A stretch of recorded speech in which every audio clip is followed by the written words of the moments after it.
सुनो, यहाँ मंथरा दहेज में ही आई थी। ये मंथरा कौन है? कैकई नरेश, कैकई के पिता। कैकई के पिता के घर में मंथरा के पति काम करते थे, कोई मंत्री पद पर थे, पर इन्होंने गलत करना शुरू कर दिया। गलत अर्थात भ्रष्टाचार, गलत किया होगा। तो कैकई के पिता कैकई नरेश ने मंथरा के पति को मृत्यु दंड दे दिया। अब मंथरा तो तिलमिला गई, मेरे पति को मार डाला, मेरा सुहाग उजाड़ दिया। तब मंथरा ने कसम खाई कि कैकई नरेश, आपने मेरे सुहाग को उजाड़ा है, तुम्हारी भी एक ही बेटी है कैकई, इसके सुहाग को मैं ना उजाड़ दिया और इसके घर में आग ना लगा दी तो मेरा नाम मंथरा नहीं। ये मंथरा भी दहेज में आई थी दशरथ जी के साथ, कैकई के साथ दशरथ जी के विवाह में कैकई आई तो मंथरा भी आई। नाम मंथरा। जब मंथरा ने देखा कि नगर में बड़ा हल्ला है, बड़ा शोर है, पूछा क्यों भैया क्या हो रहा है? किसी ने कहा राम राजा बने हैं, तुझे नहीं पता? मंथरा को तो आग लग गई, राम राजा। जब काहू के सुने बड़ाई, श्वास ले जनु जूड़ी आई। कुछ दुष्ट लोग ऐसे होते हैं जो दूसरों की प्रशंसा सुन करके जल जाते हैं, है ना? ऐसे लोग समाज में होते हैं, और समाज में छोड़ो, अयोध्या में भी ऐसे लोग हैं। अच्छा, मंथरा को मौका कब मिला? जब भरत जी नहीं थी। भरत जी ननिहाल गए। भरत जी हैं सत्संगी। भरत जी कौन है? जब सत्संग चला गया ननिहाल तो फिर कुमति को मिल गया मौका। कुमति, ये मंथरा है कुमति और भरत है सत्संगी। जब सत्संग आप छोड़ देते हैं तो अपने आप आपकी बुद्धि कुबुद्धि हो जाती है। जब तक सत्संग करेंगे तो अच्छे अच्छे विचार आएंगे, और सत्संग छोड़ देंगे तो विचार भी बुरे हो जाएंगे, गंदे हो जाएंगे। अर्थ क्या हुआ? जब आप सत्संग का त्याग करते हैं या छोड़ते हैं, अपने आप, अरे सूर्य अस्त होते ही अंधकार कहीं से लाना नहीं पड़ता, अपने आप अंधकार छा जाता है। सत्संग का अभाव हुआ कि अपने आप कुसंग अपने आप पांव पसारने लग जाता है। सत्संग और कुसंग दो ही तो है। सत्संग जाएगा तो कुसंग आएगा, और सत्संग आएगा तो कुसंग चला जाएगा। अब आपको कुसंग चाहिए कि सत्संग चाहिए, मर्जी आपकी है ना? इसलिए मन सत्संग में लगे, कुसंग से मन हटे। मंथरा ने देखा कि नगर सज रहा है, बड़ा कष्ट हुआ उसे, हृदय जल गया। तो धीरे धीरे लाठी टेकती हुई गई कैकई के पास। कहां जाएगी?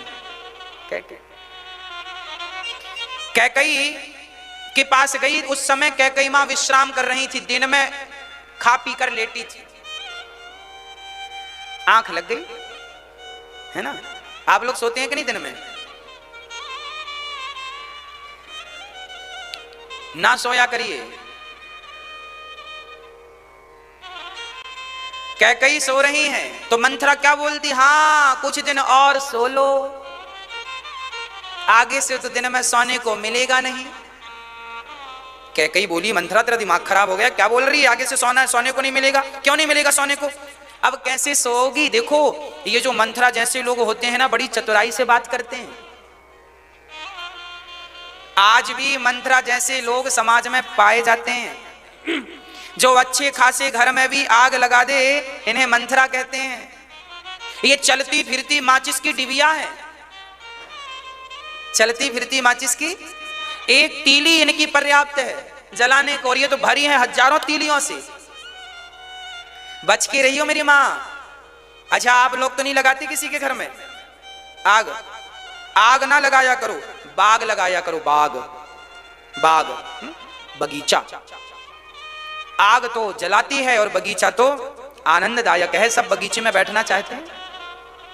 जीवन में वाणी ऐसी हो, व्यवहार ऐसा हो कि आपके व्यवहार से, आपकी वाणी से सामने वाले के घर में बाग लग जाए, अर्थात उसे शांति का अनुभव हो। आपके संस्कार से, आपकी संगति से किसी के बसे बसाए घर को मंथरा की तरह उजाड़ ना देना। मंथरा बोली, हाँ हाँ सो, आगे से सोने को नहीं मिलेगा। कैकई बोली, क्यों नहीं मिलेगा? तुम्हें पता नहीं है क्या? नहीं नहीं, हमें कुछ नहीं पता। अरे बातें मत बनाओ, सब पता है तुम्हें। कैकई बोली, क्या पूछ रही हो, क्या बता रही हो? कुछ तो बता, हमें कुछ नहीं पता। मंथरा बोली, सुनो, अब राम राजा बनने वाले हैं, आपको सूचना मिली? अच्छा, दशरथ जी ने सबको सूचना दे दी थी, कैकई को सूचना नहीं दी थी। कैकई को सूचना इसलिए नहीं दी थी क्योंकि दशरथ जी को लगा कि हम कैकई को खुद जाकर कहेंगे। सारे मंत्री संतरियों से कह दिया था कैकई को कोई सूचना न दे, क्योंकि हम सरप्राइज देना चाहते हैं। क्योंकि कैकई ही ऐसी मां थी जो बार बार ये कहा करती थी दशरथ जी से, राम को राजा कब बना रहे हो, राम को राजा कब बना रहे हो। 50 बार कह दिया था कैकई ने। तो दशरथ जी को लगा राम को राजा के रूप में यदि देखकर किसी को खुशी होगी तो कैकई को सबसे ज्यादा खुशी होगी। पर आज देखो, आपकी बुद्धि कितनी भी अच्छी क्यों ना हो, आपके विचार कितने भी अच्छे क्यों ना हो, पर मंथरा जैसे लोगों से बच के ही रहना। मंथरा जैसे लोग मिलेंगे तो कितनी अच्छी बुद्धि क्यों ना हो, मंथरा जैसे लोग बिगाड़ ही देंगे। कैकई की बिगाड़ दी तो आपकी और हमारी क्या है।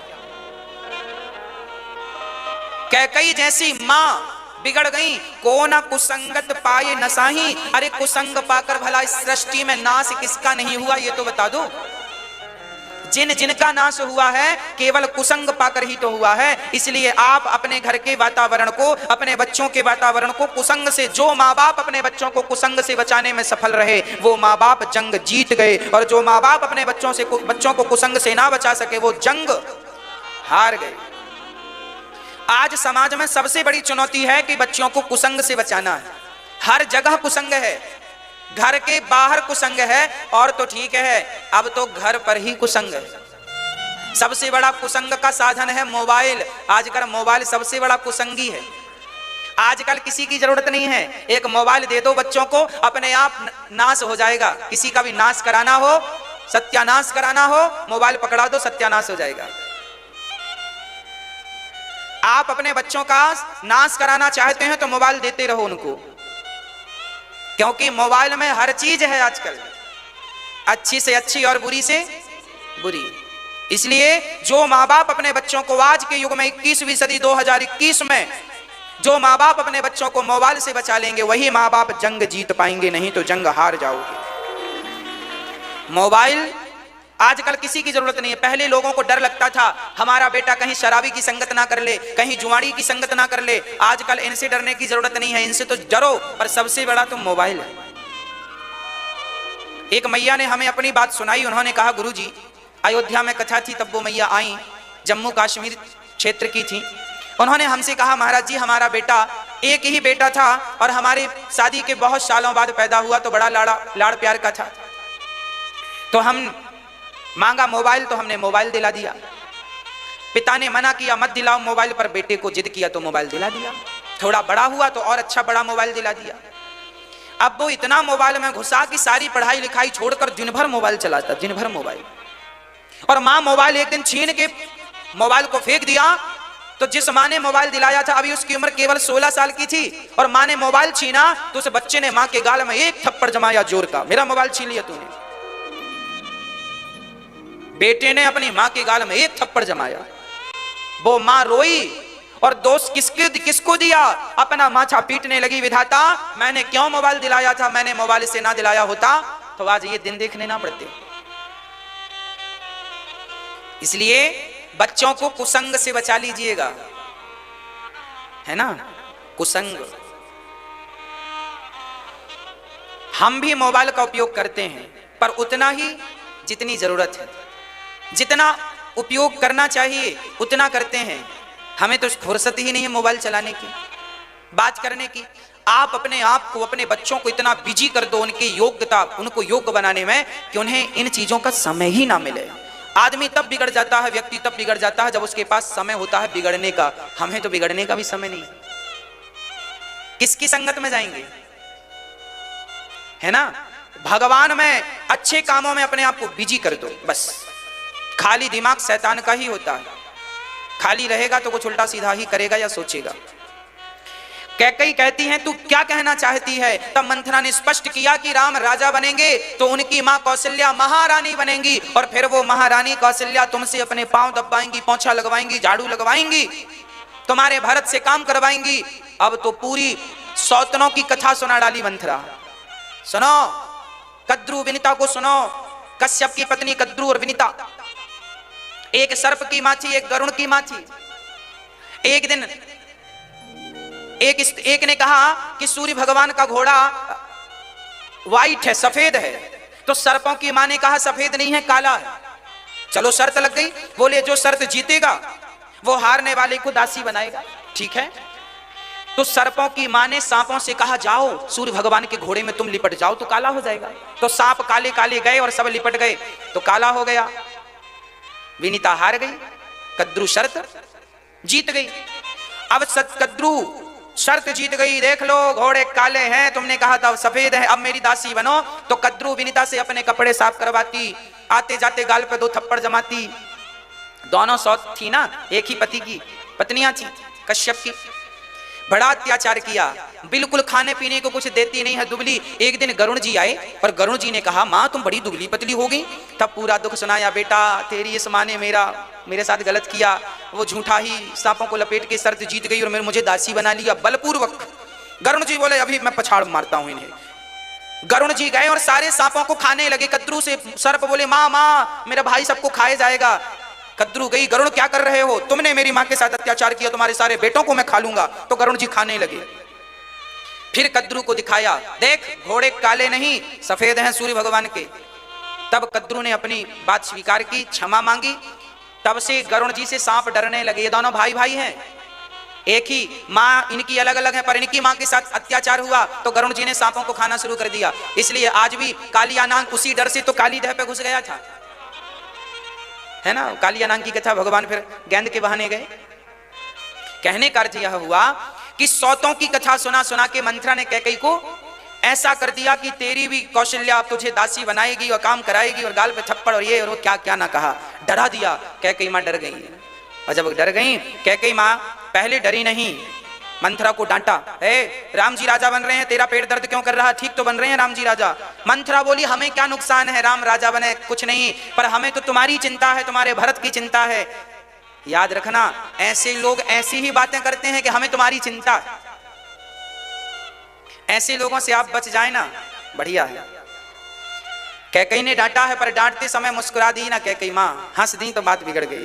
काने खोरे कुबरे कुटिल कुचाली जान, तिय विशेष पुनि चेरी कहीं, भरत मां तुम मुस्कान। मुस्कुराई, सारी बात कह दी। अब कैकेयी बोली तो मंथरा आप बताओ अब मैं क्या करूं। कैकेयी मंथरा समझ गई कि मेरा तीर काम कर गया, मुस्कुराई बड़ी खुश। एक काम करो, तुम्हारे पति ने 2 वरदान देने को कहा था। देखो कैकेयी को याद नहीं था, इसने याद दिलाया। ये 2 वरदान कब के हैं। एक बार दशरथ जी युद्ध कर रहे थे, कैकेयी भी संग थी। युद्ध करते करते दशरथ जी के पहिए पर बाण लगा और रथ से पहिया निकलने वाला था कि कैकेयी ने अपनी उंगली डाल दी।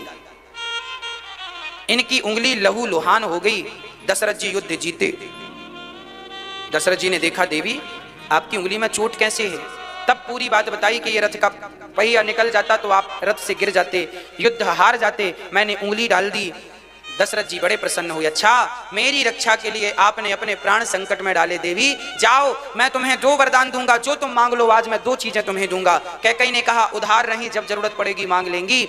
आज कैकेयी ने अब मांगा, किसके कहने पर, मंथरा के कहने पर भूमिका कैसे बनाए। तो मंथरा बोली, सुनो पहले कोप भवन में जाओ। कोप भवन में चली गई, सारे आभूषण श्रृंगार उतार दिया, और दशरथ जी बड़ी प्रसन्नता से आए कि चलो कैकेयी को आज सरप्राइज देंगे कि देखो तुम कहती थी, अब हमने राम को राजा बनाने का संकल्प ले लिया। राम को राजा बनाने की घोषणा सब तक हुई, अब कैकेयी के कानों में वो वचन जाएंगे। पर जैसे ही दशरथ जी गए तो कैकेयी अपने महलों में नहीं थी। दासियों ने कहा, महारानी कोप भवन में गई। अब तो दशरथ जी घबराए, पांव की तले से जमीन खिसक गई। अरे कोप भवन, दशरथ जी डर गए। डरते डरते डरते डरते डरते दशरथ जी कोप भवन में गए। देखा तो अंधकार, चारों तरफ अंधकार, समझ में नहीं आया क्या करें। गए, एक नन्हा सा दिया जल रहा था। उस दीपक के प्रकाश की ओर दशरथ जी बढ़े तो एक डरावनी सी सूरत सामने। दशरथ जी डर गए, ध्यान से देखा, ये तो कैकेयी है। अरे देवी क्या हुआ। दशरथ जी ने बड़े प्यार से कैकेयी की तरफ अपना हाथ बढ़ाया, उसके शरीर पर हाथ रखा तो कैकेयी ने दशरथ जी का हाथ पकड़ के यूं झटकार दिया। दशरथ जी बोले, देवी क्या हुआ। कैकेयी बोली, कैकेयी बिल्कुल शांत है, कोई प्रत्युत्तर। दशरथ जी बोले, क्या हुआ देवी, तुम्हें किससे भय है बताओ। किसने तुम्हारा क्या बिगाड़ा है? आज मैं किसको रंक से राजा और राजा को रंक बनाऊं? आज कह दो, जिसको कहोगी रंक बनाने को से रंक बना दूंगा, जिसको कहोगी राजा बनाने को राजा बना दूंगा। और कैकई यही चाहती थी, राम को, राम रूपी राजा को रंक बनाना चाहती है और भरत को राजा बनाना चाहती है। यही तो सपना है। दशरथ जी ने कहा मैं राम की 100 शपथ खाकर, अच्छा मंथरा ने कहा था कि जब तक राम की शपथ ना खाएं दशरथ जी तब तक वरदान ना मांगना, क्योंकि झूठ बोल सकते हैं। दशरथ जी राम की सौगंध कभी झूठ नहीं खा सकते। दशरथ जी इतने भोले थे कि उन्होंने एक नहीं दो नहीं 100 कसम, सुनो कैकई मैं राम की 100 सौगंध खाता हूं, आज तुम जो मांगोगी मैं दूंगा। अब तो कैकई थोड़ा मुस्कुराई। दशरथ जी ने कहा हम क्षत्रिय हैं, रघुकुल रीति सदा चली आई, प्राण जाए पर मांग लो। कैकई बोली दोगे? हाँ हाँ, 2 वरदान आपको याद हैं? हाँ हाँ याद हैं। अब तो कैकई मुस्कुराई, दशरथ जी भी मुस्कुराई। दशरथ जी को लगा बात बन गई, चलो। कैकई ने अपने आभूषण पहनने शुरू कर दिए, श्रृंगार कर लिया और श्रृंगार करके बैठ गई। हाँ हाँ कैकई बताओ, कल राम को राजा बनाएंगे, तुम कहा करती थी ना कि राम को राजा बनाओ। जैसे ही राम को राजा बनाने की बात कही दशरथ जी ने, तो मानो गोस्वामी जी लिख रहे हैं जैसे फोड़ा हो जाए और फोड़ा पक जाए और पके हुए फोड़ा को कोई छू दे तो कितना दर्द होता। हाँ उसी प्रकार जब राम राजा बनेंगे ये बात कही तो कैकई इतने, उनका हृदय इतना जला मानो बीछी ने डंक मार दिया, पूरा शरीर जल गया कैकई का राम को राजा सुनने की खबर। अब तो कैकई ने वरदान मांगा। ठीक है आप कहते हैं तो हम आपसे 2 वरदान मांगते हैं, क्या मांगती हो मांगो। तो कैकई ने पहले वो वरदान मांगा, पहले राम का वनवास नहीं मांगा कैकई ने, क्योंकि 2 ही तो बाण थे, तीसरा तो ऑप्शन था नहीं। कैकई बड़ी चतुर है। अच्छा कैकई अपने घर में आग क्यों लगा रही है? क्योंकि कैकई को लोभ आ गया, मैं महारानी बनूंगी। ये राजगद्दियों की लालच और लोभ कोई आज से थोड़ी है, सदियों से चली आई है। जब जब जीवन में लोभ जागा है मेरी मां, तब तब विनाश हुआ है। मैंने कल बताया था कि परसों कि पाप का बाप लोभ है। पहले भारत का राज्य तिलक मांगा कैकई ने, क्या कहा? सुनहु प्राण प्रिय। देखो कैकई के शब्द, कैकई दशरथ जी से कह रही है सुनहु प्राण प्रिय। अब क्या कह रही है? जब व्यक्ति कुछ मांगता है ना, बड़ी मीठी बातें करता है। कैकई कह रही है सुनहु प्राण प्रिय। दशरथ जी को अभी हाथ नहीं रखने देती थी शरीर में, ऐसे झटकारती थी, और अब कह रही है सुनहु प्राण प्रिय, प्राणों के प्रिय बोल रही है। देखो जरा, झूठ बोलने की भी हद आदमी पार कर देता है। सुनहु प्राण प्रिय, भावत जी का, मेरे जी को जो भाया वो मैंने मांगा, तो मांगो क्या मांगती हो? सुनहु प्राण प्रिय भावत जी का, देहु एक बर भरत ही टीका। पहला वरदान दो कि मेरे भरत को आप इस राज्य गद्दी का राजा बनाओगे। दशरथ जी बोले बस इतनी सी बात? अरे मेरे लिए तो राम और भरत कोई अलग अलग नहीं है, बस इतनी सी बात, चलो मैंने राजा बनाया। अच्छा दशरथ जी के अंदर भरत को लेके कोई सपने में भी कपट नहीं था, कपट तो इनके अंदर था, कोई कपट नहीं था। बड़ा प्रेम से दशरथ जी स्वीकार कर लिए, ठीक है मैं राम को भरत को राजा बना दूंगा, कोई प्रॉब्लम नहीं, मेरे लिए भरत और राम एक ही है, कोई 2 नहीं है, एक ही। अब दूसरा जो मांगा वो वरदान ने तो दशरथ जी के प्राण ही ले लिए। मांगू दूसर बर कर जोरी, पूर्वहुनाथ मनोरथ मोरी। पहला वरदान जब मांगा तो कैकई ने हाथ नहीं जोड़ा दशरथ जी के, क्योंकि वो वरदान बिना हाथ जोड़े उसे पता था मिल जाएगा। पर ये जो दूसरा वाला ये कठिन था, इसलिए कैकई ने मांगा हूं दूसर बर कर जोरी। अब देखो हाथ जोड़ लिया, कठिन है ना। और इसने मंथरा ने कपट में इन्हें PhD करा दी रात भर में, कैसे कैसे करना है सारे विधान बता दिए। गलत गुरु मिल जाए, मंथरा जैसे गुरु मिल जाए तो कैकई जैसों की बुद्धि कैसे बिगड़ती है सुनो। हाथ जोड़कर कैकई कह रही हैं, तापस वेश विशेष उदासी, 14 बरस राम बनवासी। पासवेश विशेषी उदासी 14 बरिस राम बनवासी। जैसे ही कैकई ने हाथ जोड़कर ये वरदान मांगा, दशरथ जी के प्राण मानो प्राण निकल गए। दशरथ जी धड़ाम से नीचे गिर गए। कैकई, मुझे विश्वास है कि तुम मेरे संग मजाक कर रही हो, तुम राम के बारे में ऐसा सोच नहीं सकती हो। मुझे पूर्ण विश्वास है तुम राम को 14 साल के लिए वनवास भेज दोगी। मुझे विश्वास नहीं है कैकई। कैकई, कह दो कि तुम मजाक कर रही हो, कह दो कि तुम ये बात विनोद में कह रही हो। अब तो कैकई को बड़ा बुरा लगा। हाँ हाँ, अभी तो कह रहे थे प्राण जाएं पर वचन न जाएं, और अब मांगा तो मुकर गए।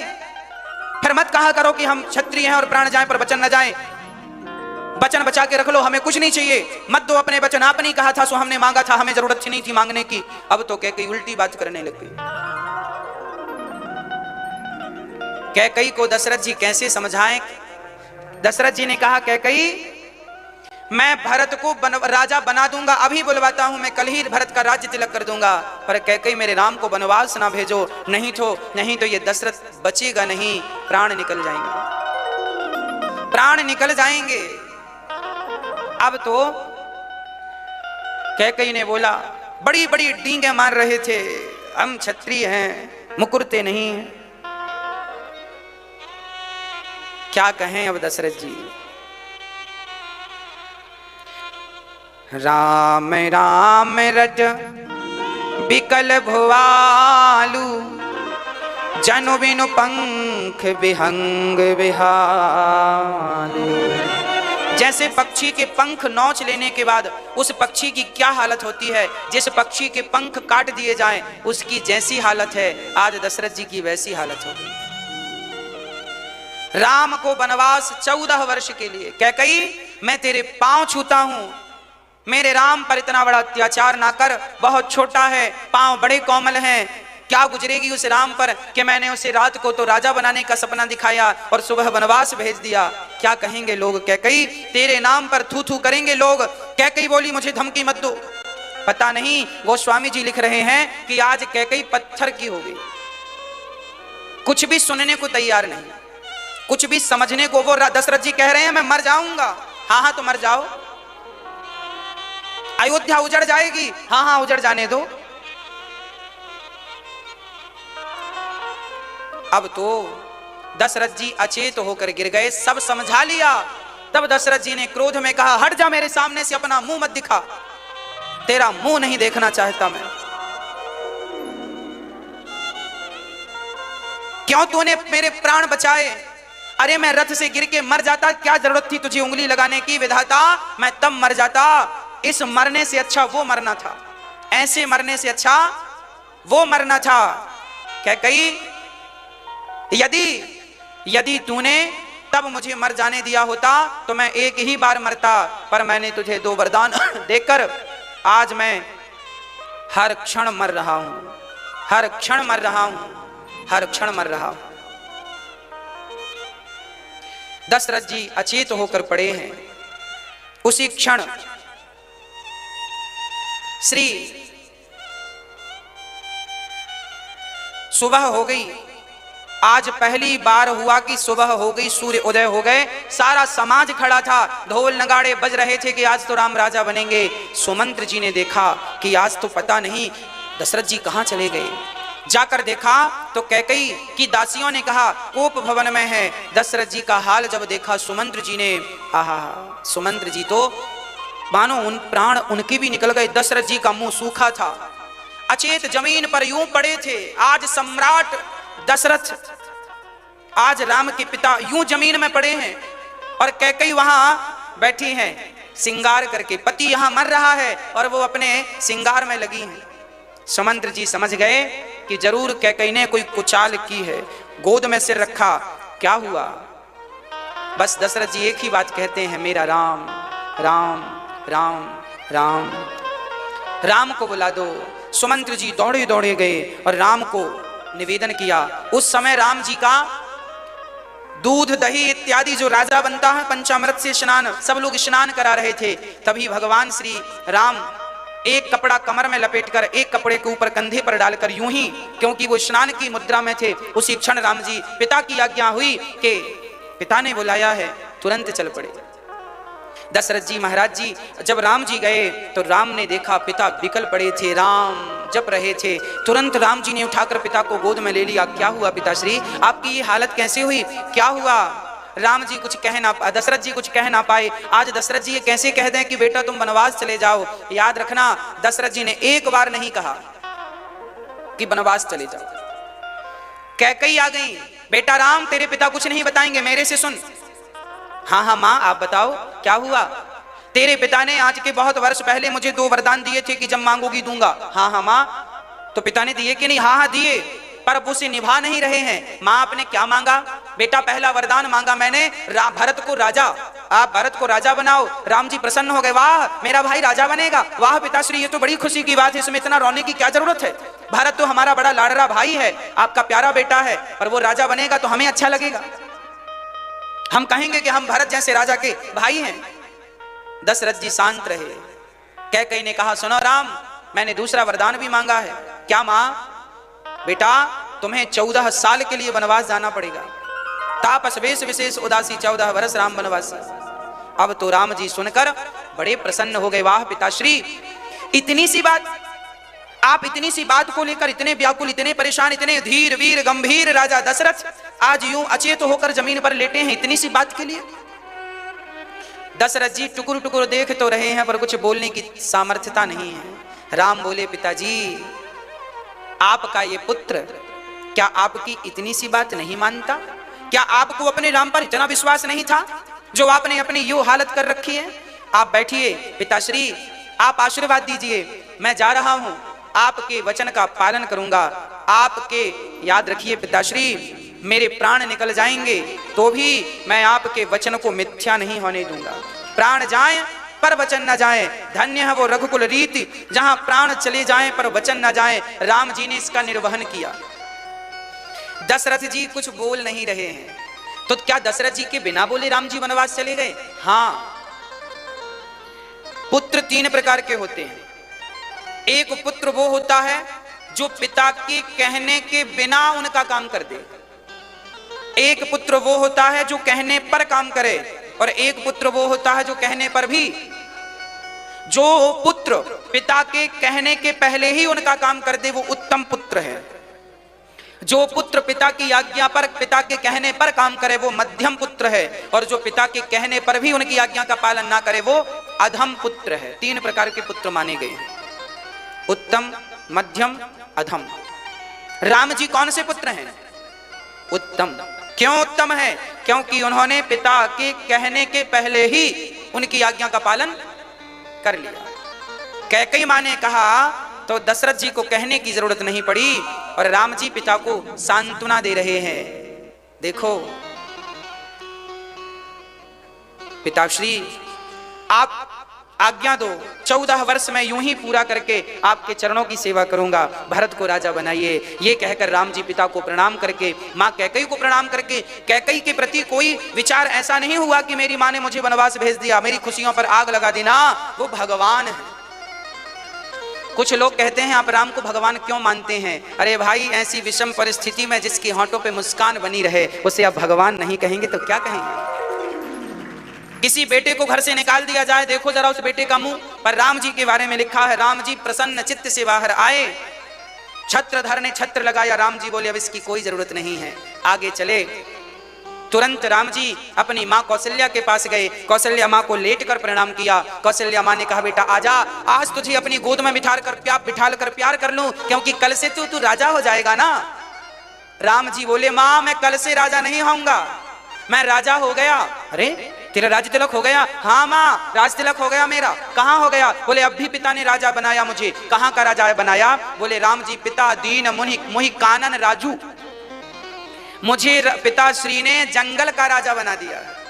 अयोध्या छोटी थी ना माँ, देखो राम जी समझा रहे हैं माँ को, अयोध्या छोटी सी है तो छोटी जगह का राजा पिता ने भैया भरत को बना दिया। मैं बड़ा था ना तो मुझे पिता ने बड़ी जगह का राजा बनाया, जंगल बड़ा होता है। पिता दीन मोहि कानन राजू, मुझे पिता ने जंगल का राजा बना दिया। अब तो कौशल्या मां सुन करके रोने लगी।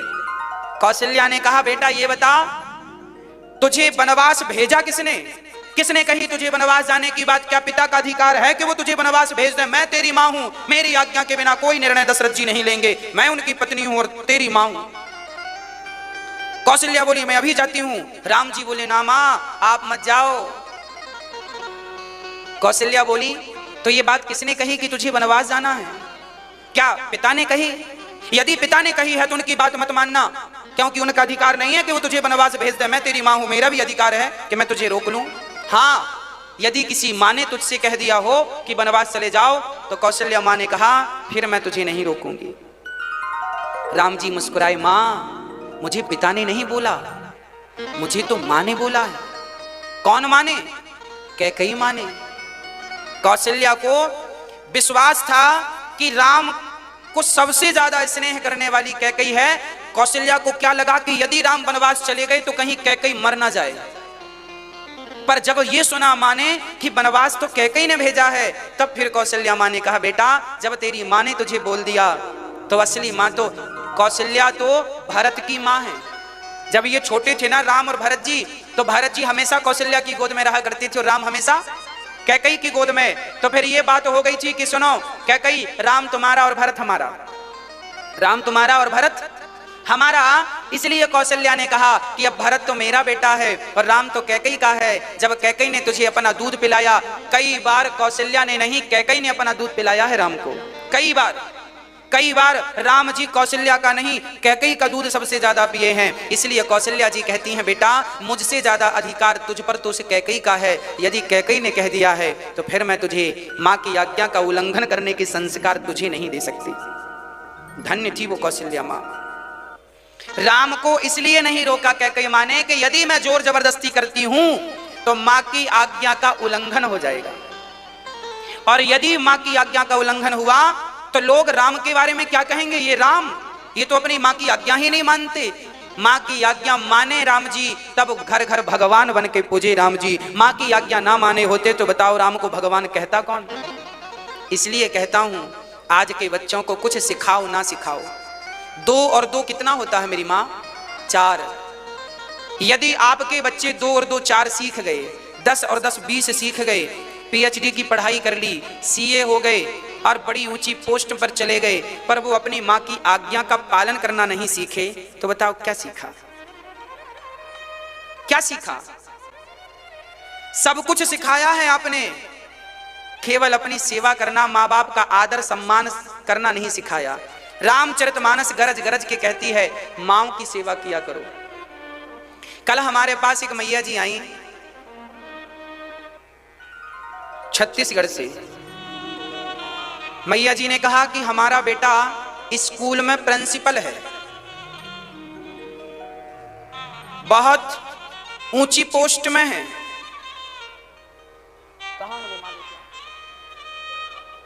कल मैया जी ने कहा हमारा बेटा ऊंची पोस्ट में है, प्रिंसिपल है हमारा बेटा। जिसका बेटा प्रिंसिपल है उस मां ने कहा कि मेरे बेटे ने मुझे घर से निकाल दिया है। वो मां कल यहां आई, हमने उन मां से कहा, मां अब आप यहीं रहिएगा, आपका एक बेटा प्रिंसिपल है तो क्या हुआ, आपका दूसरा बेटा आपके चरणों का दास है, आपकी सेवा करेगा। आपके एक बेटे ने आपकी सेवा नहीं की, कोई बात नहीं, ये दास बैठा है, जब तक श्वास है तब तक हम आपकी सेवा करेंगे। हाँ, कितने निर्दयी बच्चे हो गए हैं वो, जो अपने माँ बाप का दर्द भी महसूस नहीं करते। जिस माँ ने, और माँ ने कल हमसे बताया कि हमारा बेटा बड़ा विद्वान भी है, पढ़ा लिखा तो है, तब तो प्रिंसिपल है, और भी समाज में बहुत अच्छी बातें करता है, समाज में बातें अच्छी करता है, केवल बातें अच्छी करता है ना। वो मां यहां आई और आज बड़े प्रसन्न चित्त से, बड़े व्यवस्थित रूप से उनकी सेवा यहां पर चल रही है। दास अपनी सामर्थ्यता के अनुसार उनकी व्यवस्था, उनकी सेवा। इसलिए हम आपसे कहते हैं कि आप लोग अपना थोड़ा थोड़ा योगदान, थोड़ा थोड़ा सा सहयोग जरूर पहुंचाया करिए, ताकि इन माँओं की सेवा हो सके। इन माँओं की सेवा में आप अपना योगदान देकर इन माँओं का दुख दूर करेंगे। कितनी माँ यहाँ रहती हैं, सारी माँ यहाँ प्रसन्न चित्त से रहती हैं, आप सभी को आशीर्वाद देती हैं कि आप लोग इन माँओं की सेवा में अपने ये हाथ आगे बढ़ाते हैं। आप इतना सा ही सहयोग करते हैं ना, तो आपके इतने से सहयोग में इन माँओं को बहुत सुकून मिलता है, बहुत शांति मिलती है। मुझे बड़ा दुख हुआ कल कि बताओ, एक ना समझ बच्चा यदि अपनी माँ को घर से निकाले तो बात समझ में आती है, पर जिसका बेटा इतना पढ़ा हो, अब विचार करो कि जिस बेटे ने माँ को घर से निकाल दिया, वो प्रिंसिपल बच्चा जिन बच्चों को पढ़ाता होगा, उन बच्चों को क्या संस्कार देगा? खुद संस्कारहीन है तो वो क्या संस्कार देगा? इसलिए हम आपसे कहते हैं कि सरकार जिन्हें टीचर बनाए, पढ़ाई पर रखे, उनका बैकग्राउंड भी चेक करे कि वो अपने घर में कैसे रहते हैं, वो अपने बच्चों के साथ कैसे प्रेम से रहते हैं, और उनके अपने माँ बाप की वो कैसे सेवा करते हैं। जब माँ बाप की वो सेवा करेंगे तो स्वाभाविक है कि सेवा करने का ही संस्कार वो देंगे, जब स्वयं संस्कारी नहीं होंगे। इसलिए प्रार्थना है मेरी, अपनी माँ की सेवा करो। भगवान राम ने अपनी माँ की सेवा करके, माँ की आज्ञा का वचन पालकर वो भगवान बन गए। मैया का आप लोग दर्शन 108 पाठ बैठेंगे, आप भी अपने कल्याणार्थ एक पाठ बिठा सकते हैं।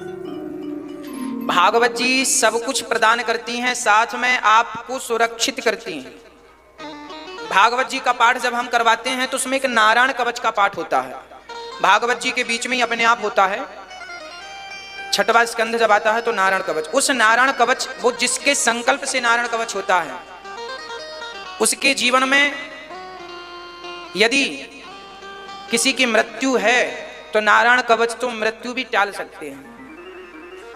अर्थात आपके जीवन में भागवत जी आपको, आपके परिवार को एक सुरक्षा कवच में बंद कर देती हैं, सुरक्षित कर देती हैं।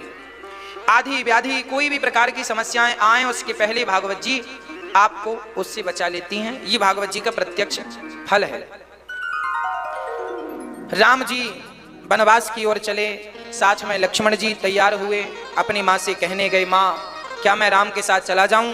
तो माँ ने कहा, तात तुम्हारा माँ तो वैदेही, हमसे पूछने क्यों आए हो? तुम्हारी धन्य है वो सुमित्रा माँ जिन्होंने अपने पुत्र का बलिदान दे दिया, अर्थात अपने पुत्र को राम की सेवा में समर्पित कर दिया। सुमित्रा माँ मानती ही नहीं कि लक्ष्मण मेरा बेटा है, वो तो राम उनके पिता, सिया उनकी माँ। सीता जी भी साथ में चली हैं, तीनों वनवास के लिए जा रहे हैं। जब सिया जी कपड़े पहनने लगी, वनवास के कपड़े सारे, अपने सारे वस्त्र उतार दिए, राजसी वस्त्र, और सिंपल साड़ी जब पहनने लगी माँ, उनसे पहनना नहीं आ रहा था। भाई जंगल के लोग कपड़े कैसे पहनते, वो सबको थोड़ी आएगा। तब राम जी ने अपने हाथ से सीता माँ को साड़ी पहनाई, वो वस्त्र पहनाए जो उनसे पहनना नहीं आता था। पति कैसा हो, राम जैसा। और सीता को कपड़े दिया किसने? जंगली कपड़े, मंथरा ने। ये हिम्मत तो मंथरा की हो सकती है। बड़ी प्रसन्न है मंथरा और कैकेयी।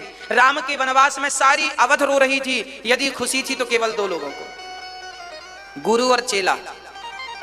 गुरु मंथरा, चेली कैकेयी। राम जी वनवास चले, रथ पर सुमंत्र जी से दशरथ जी ने कहा, 14 दिन घुमा कर इन्हें लेकर आ जाना, नहीं तो ये दशरथ प्राण त्याग देगा।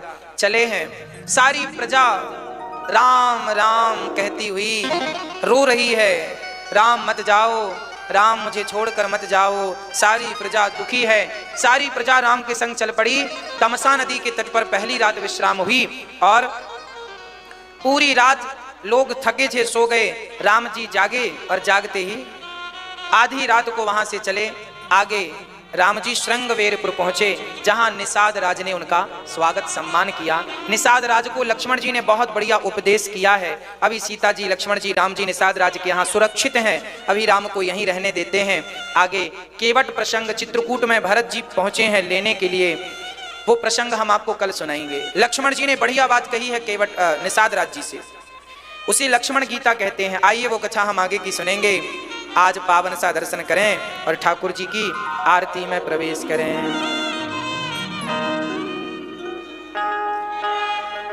हाँ, प्रणय अपने पिता का। आज पूज्य श्री अनिरुद्धाचार्य जी महाराज ने हम सभी लोगों को बहुत ही उत्तम एवं शिक्षाप्रद कथा सुनाई है। आशा करता हूं कि इस शिक्षाप्रद कथा से हम सभी लोग कुछ न कुछ शिक्षा अवश्य ग्रहण करेंगे और अपने जीवन को सुखी और सात्विक बनाने का प्रयास करेंगे। मित्रों, अगर आपको यह शिक्षाप्रद कथा पसंद आई हो तो वीडियो को लाइक करें और अधिक से अधिक लोगों को शेयर भी करें, जिससे और भी लोग महाराज जी की इस शिक्षाप्रद कथा से शिक्षा लेकर अपने जीवन को सुखी बना सकें। मित्रों, अगर आपने अभी तक हमारे चैनल को सब्सक्राइब नहीं किया है तो हमारे चैनल को तुरंत सब्सक्राइब भी कर लें, जिससे आपको नोटिफिकेशन के माध्यम से महाराज जी के शिक्षाप्रद कथा तुरंत प्राप्त हो सकें। मित्रों, तो कल फिर किसी शिक्षाप्रद कथा के साथ आप लोगों के समक्ष प्रस्तुत होंगे। तब तक के लिए जय श्री राधे।